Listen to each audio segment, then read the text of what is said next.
ஷகிலா அம்மாக்கு வந்து serial opportunities வந்திருக்கா? வந்திருக்கு. நான் வந்து சூசு அப்படின்னு சொல்லிட்டு ஒரு மலையாளம் சீரியல் ஒண்ணு பண்ணேன். ஓகே. அது எதனால ஸ்டாப் ஆச்சு செம்ம என்ட்ரி, மாஸ் என்ட்ரிலாம் ம். குடுத்தாங்க.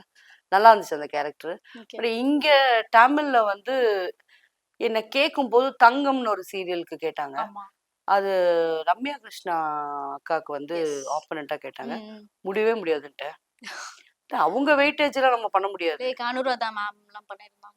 அக்கா பண்ணியிருக்காங்களா? ஆமா. தங்கம் சீரியல் பண்ணிருக்காங்க. பட் எனக்கு வந்து ரம்யா கிருஷ்ணா அக்காவோட வெயிட்டேஜ் பார்த்தா பயம். நம்ம பத்த மாட்டோம் அங்க. ம். எது புரியுது. என்னவோ அத ஒத்துக்கணும். ஓகே. நம்மளால வந்து நடிக்க முடியும். ம். நான் வேற யாராவது ஒரு சின்ன பொண்ணா இருந்தா நடிக்கலாம். ஆனா அக்கா முன்னாடி நான் வந்து வெயிட்டேஜ் அந்த கேரக்டர் நிக்கணும்னா நான் பத்த மாட்டேன்.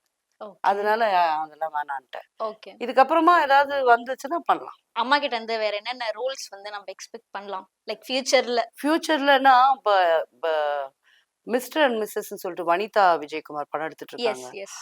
அந்த படம் பார்த்தீங்கன்னா, நீங்க சிரிச்சுட்டே இருப்பீங்க. Full fun factor. Full fun factor அதுல. அதுல பர்ட்டிகுலரா என்ன பார்த்தீங்கன்னா, உங்களால இப்போ இப்படி இப்படி மூடிக்கிட்டு சிரிக்காம இருக்க முடியாது. சீரியஸ். ஆமா.